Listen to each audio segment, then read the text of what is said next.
আন্ধার ঘনিয়ে এসেছে, চারিদিকে শুধু নীরবতা। কিন্তু কিন্তু ওই নীরবতার আড়ালে তুমি কি শুনতে পাচ্ছ?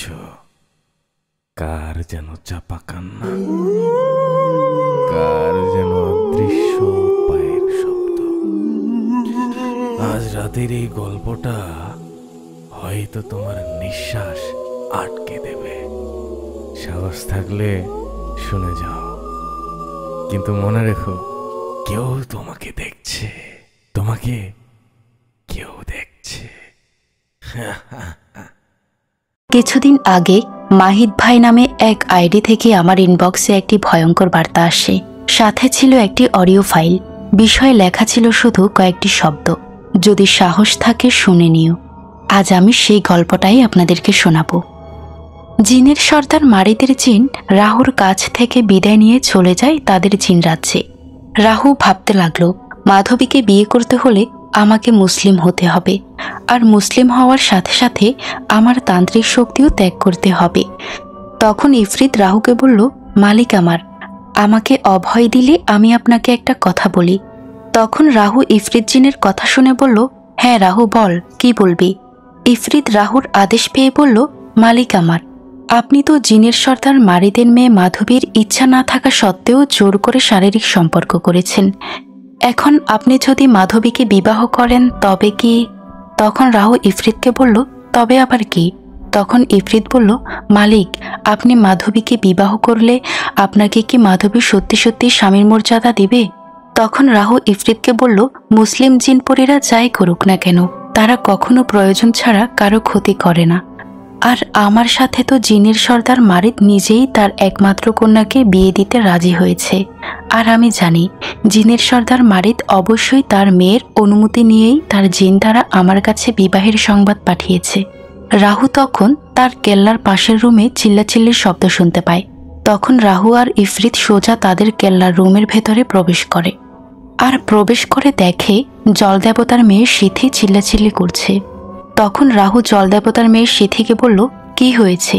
সিথি রাহুকে বলল, জানোয়ারের বাচ্চা, আমাকে বন্দি করে রেখেছিস তোর সাথে আমার শত্রুতা, কিন্তু তুই এই 13 বছরের নিষ্পাপ চাকমা মেয়েটাকে কেন আটকে রেখেছিস? রাহু সিথির এই কথা শুনে ইফরিতকে বলল, ইফরিত।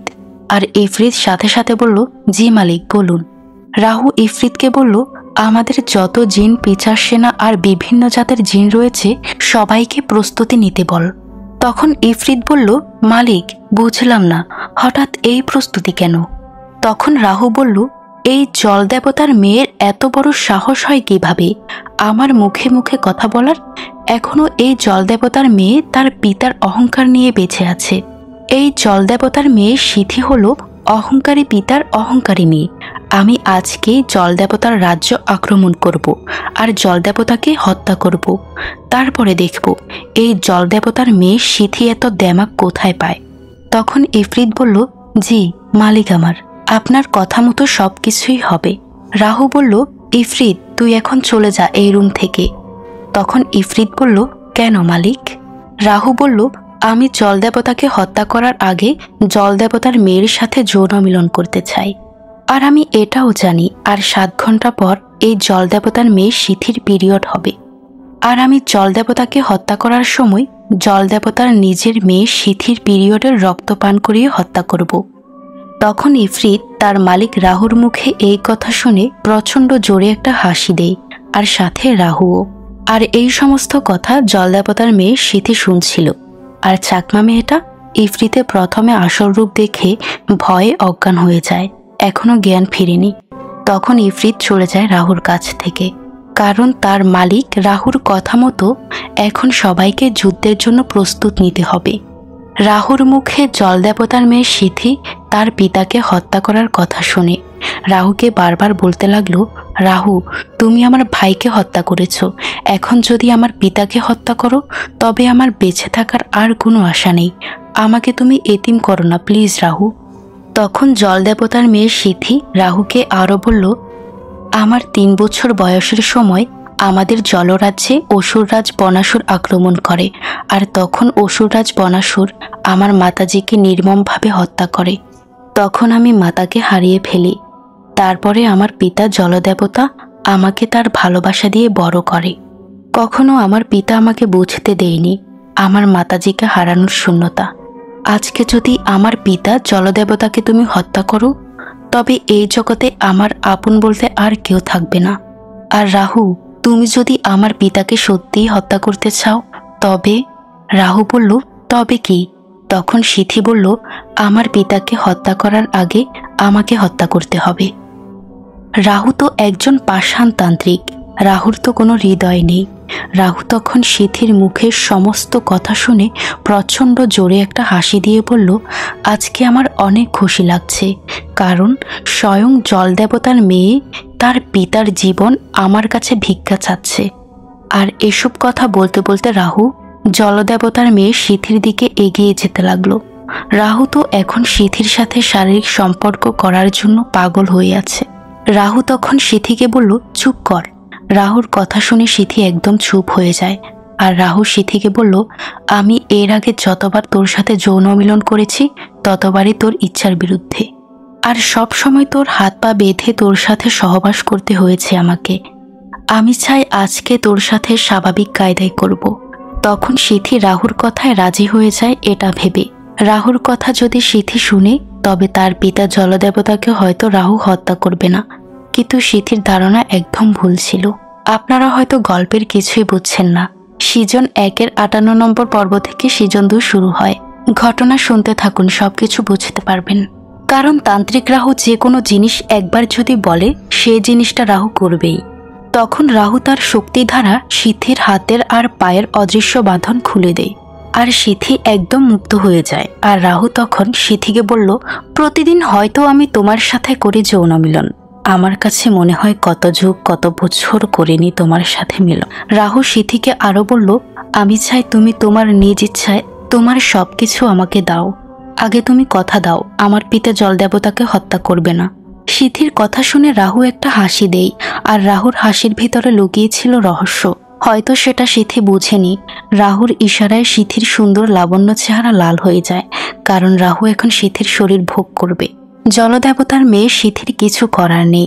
সিথির ইচ্ছা না থাকা সত্ত্বেও রাহুর সামনে সিথি সবকিছু নিজেকে বিলিয়ে দেয়। সবশেষে সিথি রাহুকে উদ্দেশ্য করে বলল, প্লিজ রাহু, আমার পিতা জলদেবতাকে তুমি হত্যা করো না। আমার পিতাকে যদি তুমি হত্যা করো আমি একদম এতিম হয়ে যাব। রাহু সিথির কোনো কথাই শোনেনি। সিথির কাছ থেকে যখন বের হতে যাবে তখনই ইফরিত জিন হাজির। তখন রাহু ইফরিতকে বলল, হঠাৎ এখানে? ইফরিত বলল, মালিক, অপরাধ নিবেন না, আমি আপনার কাছে হঠাৎ এসেছি তার জন্য দুঃখিত। তখন রাহু বলল, বুঝলাম।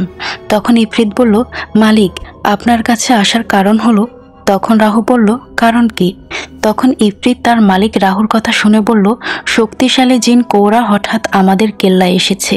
তখন ইফরিত আবার বলল, মালিক, আপনি তো শক্তিশালী জিন কৌরাকে আহ্বান করেননি যজ্ঞের মাধ্যমে, আমি তাই আপনাকে এই সংবাদ দেওয়ার জন্য হঠাৎ আপনার কাছে আসলাম। তখন রাহু ইফরিতের মুখের সমস্ত কথা শুনে রাহুর কপালে চিন্তার ভাঁজ পড়ে যায়, কারণ শক্তিশালী জিন কৌরা কোনো কারণ ছাড়া কোথাও আসে না। আর শক্তিশালী জিন কৌরাকে যজ্ঞের মাধ্যমে আহ্বান করে পাতালপুরী থেকে পৃথিবীতে নিয়ে আসতে হয়, আর সাথে রাখতে হয় মেয়েদের যোনি কলিজা ব্রেস্ট ভোগ হিসেবে। আর সেই কৌরা আহ্বান ছাড়াই আমার কেল্লায় এসেছে। রাহু তখন মনে মনে ভাবে, নিশ্চয় এর ভেতরে কোনো কারণ রয়েছে। তখন রাহু সিথির রুম থেকে বের হয়ে যায়, আর একটা জলপিশাচকে বলল জলদেবতার মেয়েকে নজরবন্দি করে রাখতে, কারণ জলদেবতার মেয়ে এখন মুক্ত, এই জন্যই। রাহুর হুকুম পেয়ে জলপিশাচ বলল, জি মালিক আমার, আমি জলদেবতার মেয়ে সিথিকে নজরবন্দি করে রাখব। রাহু সোজা চলে যায় শক্তিশালী জিন কৌরার কাছে। রাহু কৌরার কাছে গিয়ে শক্তিশালী জিন কৌরাকে প্রণাম করে আর বলল, হে পাতালপুরীর শক্তিশালী দানব, আপনি কি আমার ওপর অসন্তুষ্ট, যার কারণে কোনো আহ্বান ছাড়াই আপনি পৃথিবীতে এসেছেন? আমি কি কোনো অপরাধ করেছি? আমার দ্বারা আপনার কোনো ক্ষতি হয়েছে? তখন শক্তিশালী জিন কৌরা রাহুকে বলল, আমাকে তোর কাছে আসতে বাধ্য করেছিস। তখন রাহু শক্তিশালী জিন কৌরাকে বলল, মালিক আমার, আমি আপনার কথা কিছুই বুঝলাম না। তখন শক্তিশালী জিন কৌরা রাহুকে বলতে লাগলো, আজ থেকে 8 বছর আগে তোর পালিত পিতা তান্ত্রিক কালীবুশের সাথে আমাকে এক বিশেষ যজ্ঞের মাধ্যমে আমাকে আহ্বান করে পাতালপুরী থেকে পৃথিবীতে নিয়ে এসেছিস। আর পাতালপুরী থেকে পৃথিবীতে আসার জন্য আমার প্রচণ্ড ক্ষুধা লাগে। তখন তোরা আমাকে ভোগ হিসেবে 13 বছরের একটা আত্মহত্যা করা মেয়ের যোনি আর কলিজা ব্রেস্ট দিয়েছিলি। আর যশোরের মনপুরা দ্বীপের শ্মশান থেকে অপর্ণার পোড়ালাশের নাভির মাংস আমাকে ভোগ হিসেবে দিয়েছিলি। আর ওগুলো ছিল আমার প্রিয় খাবার। আমি পাতালপুরী থেকে পৃথিবীতে আসার কারণে আমি তোদের ভোগ পেয়ে অনেক খুশি হই। আর আমি খুশি হয়ে তোকে হাজার হাজার জিন পিশাচ উপহার দিয়ে যাই তোর গোলামি করার জন্য। আর আমি তোকে যাওয়ার আগে বলেছিলাম আমার পূজা করতে। আমি তোকে বলেছিলাম প্রতি সপ্তাহে একবার আমার নামে পূজা করতে। তুই আমার পূজা করা শুরু করেছিস, তারপর আবার বন্ধও করে দিয়েছিস। তাই আমি তোর উপর প্রচণ্ড রেগে যাই। তাই আমি পাতালপুরী থেকে সোজা পৃথিবীতে তোর কেল্লায় আসি। রাহু শক্তিশালী কৌরা জিনকে কি বলবে কিছুই বুঝছে না। তখন শক্তিশালী জিন কৌরা রাহুকে বলল, কিসের জন্য আমার পূজা করা বন্ধ করে দিয়েছিস তুই? তখন রাহু কি বলবে কিসের জন্য শক্তিশালী জিন কৌরাকে পূজা করা বন্ধ করে দিয়েছে। তখন রাহু শক্তিশালী জিন কৌরাকে একটা মিথ্যা কথা বলে। তখন রাহু শক্তিশালী কৌরাকে বলে, জলদেবতা আপনাকে পূজা করতে বারণ করেছে। রাহু মনে মনে ভাবে, এক ঢিলায় 2 পাখি মারব। আর রাহু তো শক্তিশালী জিনের উপর অনেক আগে থেকেই বিরক্ত। মূলত এই কারণেই পূজা করা বন্ধ করে দিয়েছে। সেটা শক্তিশালী জিন কৌরা জানলে রাহুর কাছ থেকে সমস্ত শক্তি কেড়ে নেবে। আর অন্যদিকে রাহু তো জলদেবতাকে হত্যা করতে চায়। এখন শক্তিশালী জিন কৌরাকে রাহুর মিথ্যা কথা বলে জলদেবতার বিরুদ্ধে লাগিয়ে দিতে পারলে রাহুর কাজটা অনেকটা সোজা হয়ে যাবে। অন্যদিকে রাহুর চালাকি শক্তিশালী কৌরা বুঝতে পারে না, কারণ জিন জাতির চেয়ে মানব জাতির অনেক বুদ্ধি বেশি। রাহুর মুখে শক্তিশালী জিন কৌরার সমস্ত কথা শুনে রেগে যায়। আর শক্তিশালী জিন হুঙ্কার দিয়ে বলল, জলদেবতার সাহস হয় কিভাবে আমাকে পূজা করতে বারণ করার? তখন শক্তিশালী জিন কৌরা বলতে লাগলো, আমারই ভুল হয়েছে। রাহুর সাথে যখন জলদেবতার যুদ্ধ হয়, মাধবীকে জলদেবতা বন্দি করে রাখার কারণে তখন রাহুর সাথে যুদ্ধে পরাজিত হয় জলদেবতা।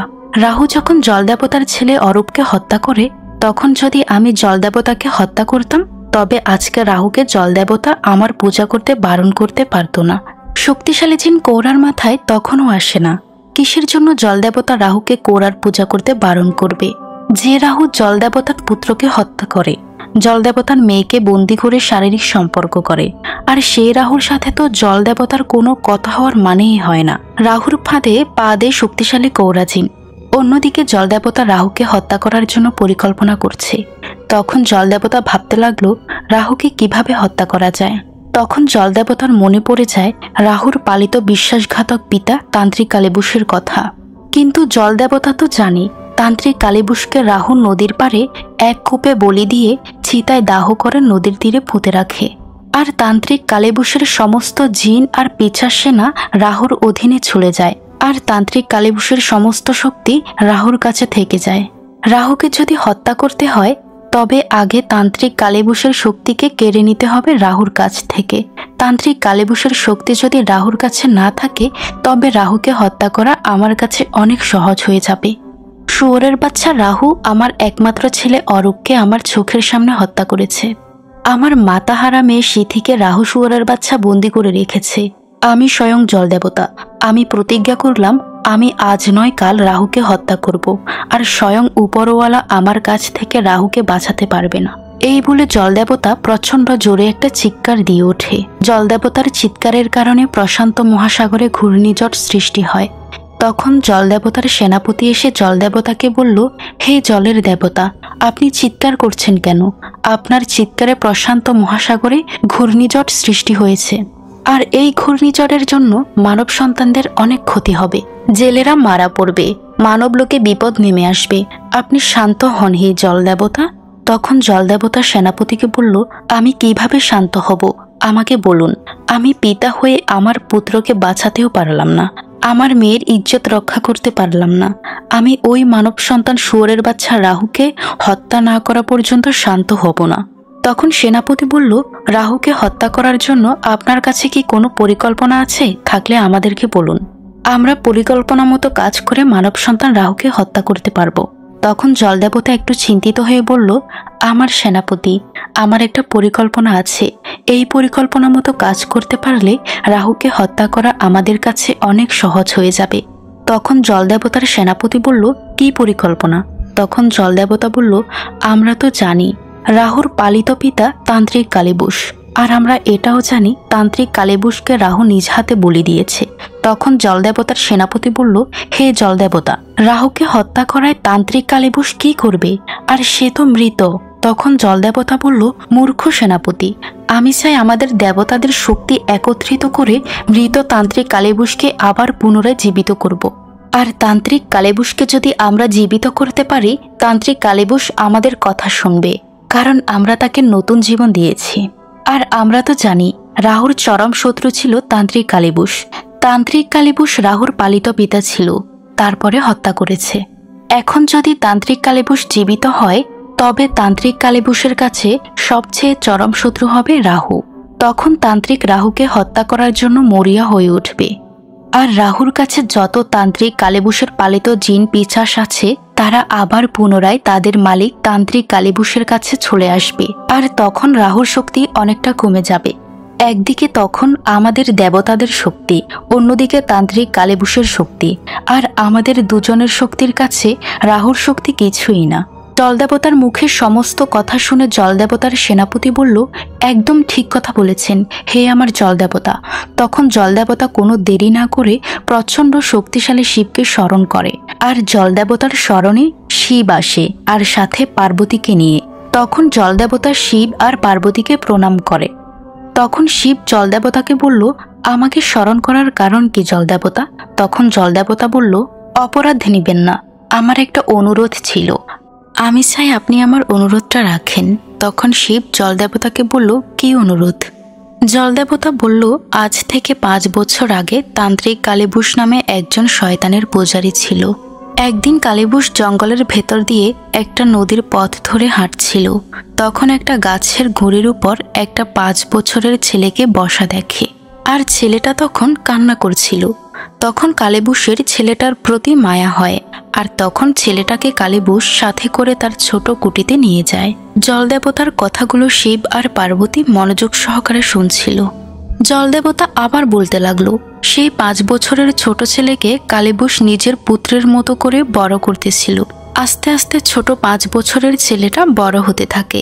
তখন কালীবুসের একজন শক্তিশালী জিনকে কালীবুস জিজ্ঞেস করে, আমি কিভাবে একজন শক্তিশালী তান্ত্রিক হব? তখন কালীবুসের পালিত শক্তিশালী জিনটা বলে, আপনার খুব কাছের একটা জিনিসকে আমার নামে বলে দিতে হবে। কালীবুস তার পালিত জিনের মুখে কাছের জিনিসের কথা শুনে কিছু বুঝতে পারে না। তখন কালীবুস তার পালিত শক্তিশালী জিনটাকে বলল, আমার কাছের জিনিস কি? তখন শক্তিশালী জিনটা কালীবুসকে বলল, আপনার কাছের জিনিসটা হলো আপনার পালক পুত্র রাহু। কালীবুস তার পালিত শক্তিশালী জিনটার কথা শুনে কোনো রাগ না করে বলল, আমি যদি আমার পালিত পুত্রকে আপনার নামে বলে দিই, তবে আপনি বলে দিবেন আমি কিভাবে একজন শক্তিশালী তান্ত্রিক হব। তখন কালীবুসের পালিত শক্তিশালী জিনটা বলল, হ্যাঁ, আজ থেকে 8 বছর পর আপনার ছেলের 13 বছর বয়স হবে। তখন চন্দ্রগ্রহণ রাতে আমার নামে আপনার পালিত পুত্রকে বলে দিবেন। তখন আমি আপনাকে বলে দিব কিভাবে আপনি একজন শক্তিশালী তান্ত্রিক হবেন।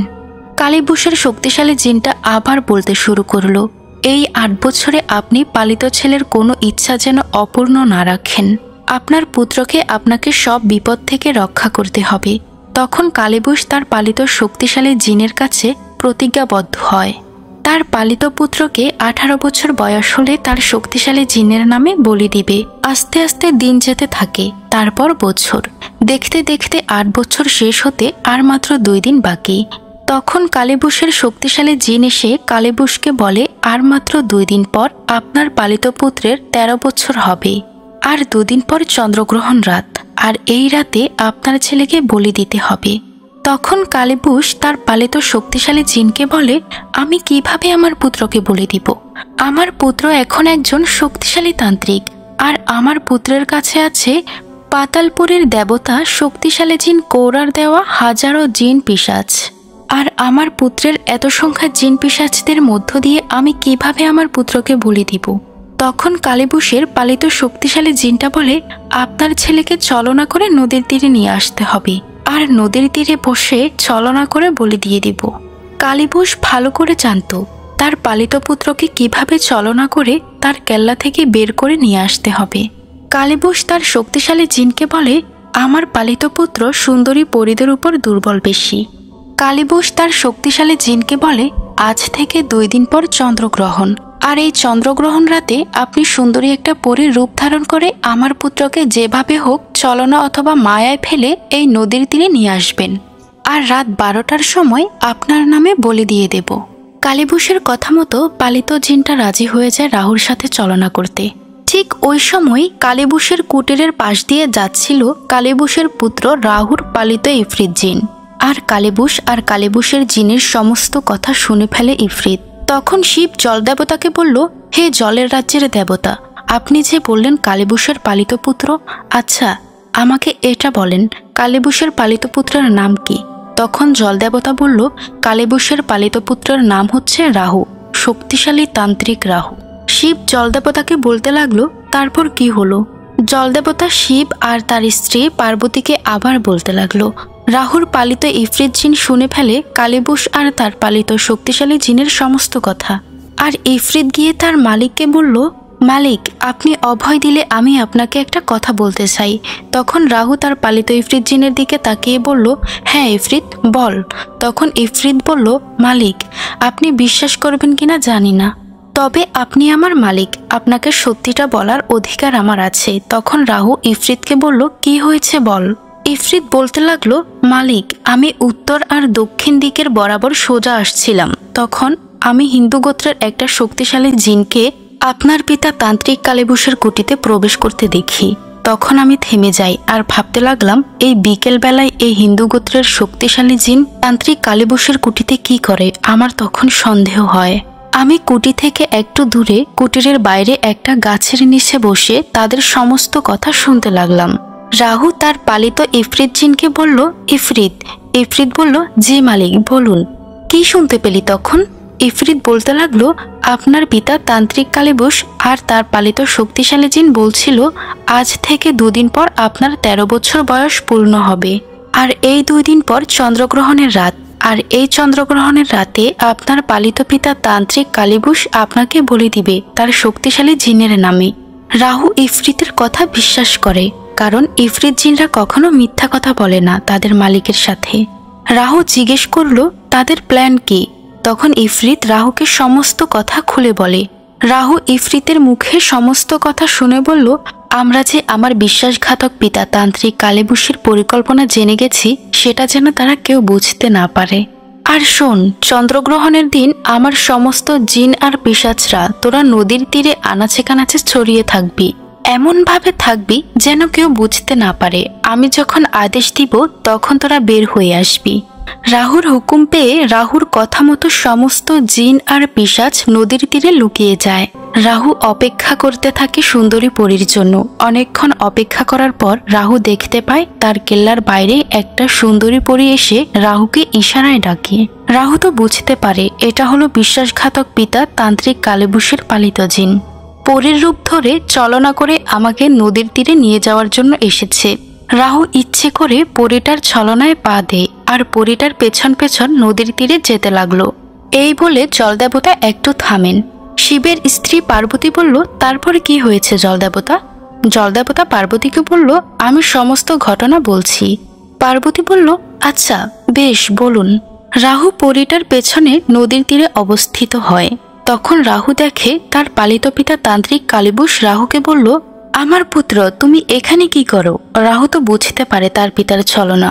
তখন রাহু তার পালিত পিতা তান্ত্রিক কালীবুশকে বলে, এই আসলাম। তখন রাহুর পালিত পিতা কালীবুশ বলল, আমি জানি তুমি ওই সুন্দরী পরীটার সাথে যৌন মিলন করতে এসেছো। আমি তোমাকে সাহায্য করতে চাই। ওই নদীর তীরে যে বালুর গর্ত দেখছো, ওখানে উকি দিয়ে একটা বিশেষ বোতল দেখতে পাবে, আর ওই বোতলে একটা বিশেষ তরল পানি থাকবে। এই পানি পরীটার শরীরে ছিটিয়ে দিলে এই সুন্দরী পরীটা তোমার বশীকরণ হয়ে যাবে। তান্ত্রিক কালীবুশ মনে মনে ভাবলো তার পালিত পুত্র হয়তো জানে না আজকের রাতটা তার শেষ রাত, তান্ত্রিক কালীবুশ মনে মনে বলল, রাহু বালুর গর্ত থেকে যখন বোতল বের করতে যাবে মাথা নিচু করে, তখন এক কোপ দিয়ে আমার পালিত শক্তিশালী জিনের নামে বলি দিয়ে দিব রাহুকে।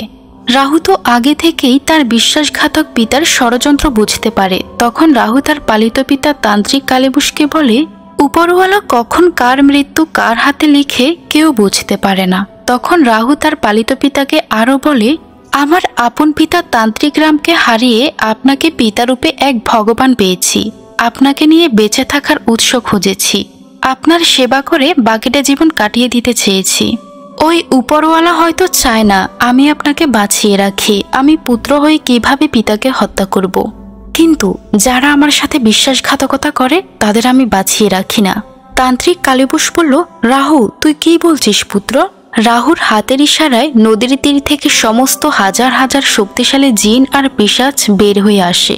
রাহুর হাতের ইশারায় তান্ত্রিক কালীবুশের শক্তিশালী জিন মানে জিন রূপে পরীটাকে বন্দী করতে বলে, আর সাথে তার পালিত পিতা কালীবুশকে রাহুর হুকুম পেয়ে সমস্ত জিন বন্দী করে ফেলে। কালীবুশ রাহুকে বলতে লাগলো, রাহু তোর মাথা ঠিক আছে? আমি তোর পিতা, দেখ ভালো করে দেখ। রাহু বলল, আমার পিতা তুই হলে আমাকে কখনো একটা জিনের নামে বলি দিতে আসতি না। রাহু তার পালিত বিশ্বস্ত একটি ইফরিত জিনকে বলল, ওই জিনরূপী পরীটাকে গণধর্ষণ করে গলা কেটে হত্যা করে মাথাটা আমার কাছে নিয়ে আয়।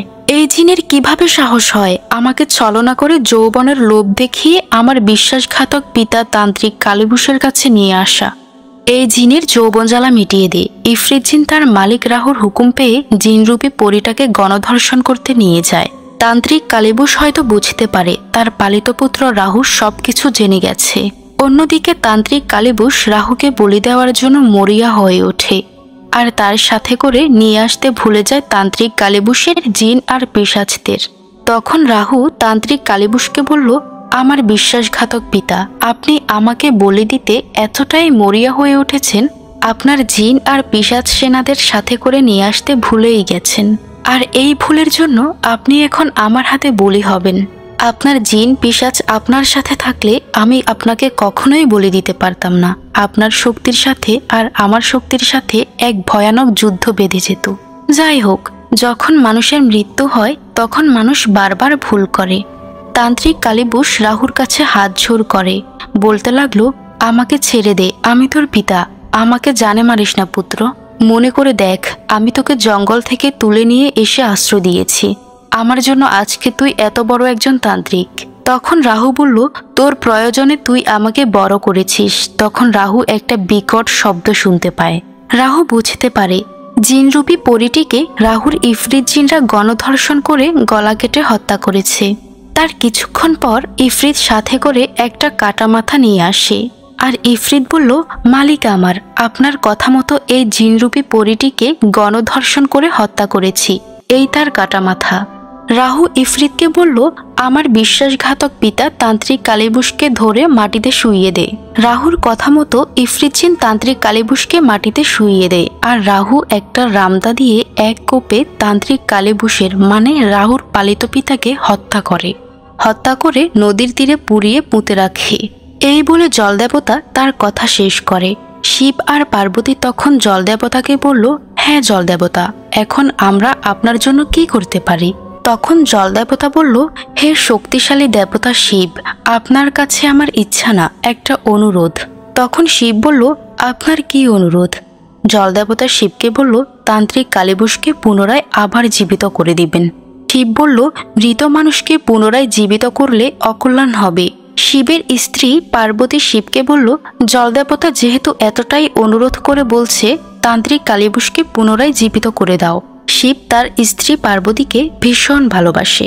পার্বতীর কথায় শিব জলদেবতার কথা মতো পুনরায় তান্ত্রিক কালীবুশকে জীবিত করে দেয়। আর তান্ত্রিক কালীবুশকে জীবিত করে শিব আর পার্বতী জলদেবতার কাছ থেকে বিদায় নিয়ে তাদের কৈলাস পর্বতে চলে যায়। অন্যদিকে শক্তিশালী জিন কৌরা তো জলদেবতার উপর ভীষণ রেগে যায়, কারণ রাহুকে তার পূজা করতে বারণ করে। রাহু তো জলদেবতার রাজ্য আক্রমণ করার জন্য তার সমস্ত জিন সেনা আর পিশাচদের প্রস্তুতি নিতে বলে, কারণ আজকে রাতে তারা জলদেবতার রাজ্য আক্রমণ করবে। এদিকে রাহু জলদেবতার মেয়ে সিথির সাথে যৌন মিলন করে তখন বুঝতে পারে সিথির আর কিছুক্ষণ পর পিরিয়ড শুরু হবে। আর সন্ধ্যা হতে এখনো অনেকটা দেরি আছে। রাহু একটা কাছের বোতল নিয়ে সিথির কাছে যায়। রাহু সিথিকে বলল, আমি জানি আর কিছুক্ষণ পর তোমার পিরিয়ড শুরু হবে। এই বলে রাহু একটা কাছের বোতল সিথির দিকে এগিয়ে দিয়ে বলল, এই কাছের বোতলে তোমার সমস্ত পিরিয়ডের রক্ত জমাট করে আমাকে দিবে। তখন সিথি বলল, ছি রাহু, তুমি এতটাই জঘন্য, আমার শরীর ভোগ করে এখন আমার পিরিয়ডের রক্ত নিতে এসেছো। রাহু সিথিকে বলল, চুপ, একদম চুপ, যা বলি তাই কর। আমি সন্ধ্যার আগে আবার আসবো তোর কাছে তোর পিরিয়ডের রক্ত নিতে। রাহু সিথিকে এই বলে সিথির রুম থেকে বের হয়ে যাবে। আর তখনই ইফরিত জিন এসে রাহুকে বলল, মালিক, আমাদের সমস্ত সেনা তৈরি। শক্তিশালী জিন কৌরা তার পাতালপুরী থেকে রাক্ষস দানব নিয়ে পৃথিবীতে এসেছে। আমাদের এখন জলদেবতার সাথে যুদ্ধের প্ল্যান করতে হবে। অন্যদিকে জলদেবতা তান্ত্রিক কালিবুসকে জীবিত করে তার কাছে নিয়ে আসে। তান্ত্রিক কালিবুস নতুন জীবন ফিরে পেয়ে অনেক খুশি হয় আর জলদেবতাকে তার মালিক হিসেবে স্বীকৃতি দেয়। তান্ত্রিক কালিবুস জলদেবতাকে বলে, আপনি আমাকে নতুন জীবন দিয়েছেন, আজ থেকে আপনি আমার মালিক। আমি মৃত্যুর আগ পর্যন্ত আপনার গোলামি করে যাব।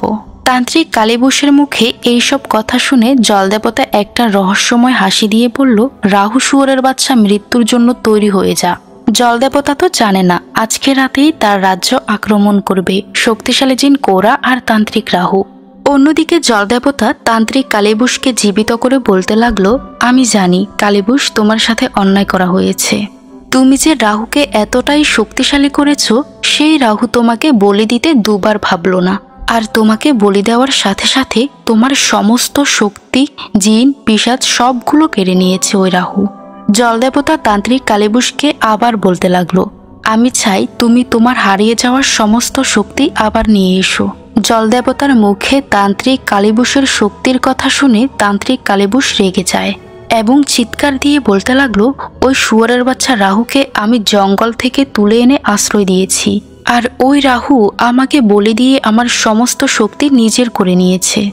জলদেবতা তান্ত্রিক কালিবুসের চোখে মুখে প্রতিশোধের আগুন দেখতে পায়। তখন জলদেবতা তান্ত্রিক কালিবুসকে বলল, আমার আর তোমার এখন শুধু একজনই শত্রু। তান্ত্রিক কালিবুস জলদেবতার দিকে তাকায়। তখন জলদেবতা তান্ত্রিক কালিবুসকে বলল, আমি তোমাকে পুনরায় নতুন জীবন দিয়েছি আর তুমি আমাকে তোমার মালিক হিসেবে স্বীকৃতি দিয়েছ। তখন তান্ত্রিক কালিবুস বলল, জি মালিক, আপনি আমাকে জীবিত করেছেন, এখন আমি শুধু আপনার কথাই শুনব, আপনি যা বলবেন আমি তাই করব। তান্ত্রিক কালিবুস আবার জলদেবতাকে বলতে লাগলো, আমার কুটিতে যেতে হবে, আমার সেই পুরনো কুটিতে আমার কিছু জিনিস রয়েছে, সেগুলো নিয়ে আসতে হবে। তখন জলদেবতা তান্ত্রিক কালিবুসকে বলল, আর কিছুক্ষণ পর সন্ধ্যা হবে, তোমার এখনই যাওয়া ঠিক হবে না। কালিবুস জলদেবতাকে বলল, মালিক, আমি যে নতুন জীবন ফিরে পেয়েছি বা আপনি আমাকে জীবিত করেছেন, এই কথাটা যেন আপনি আর আমি ব্যতীত আর কেউ না জানে। জলদেবতা তান্ত্রিক কালিবুসকে বলল, ঠিক আছে কালিবুস, তোমার কথাই রইল।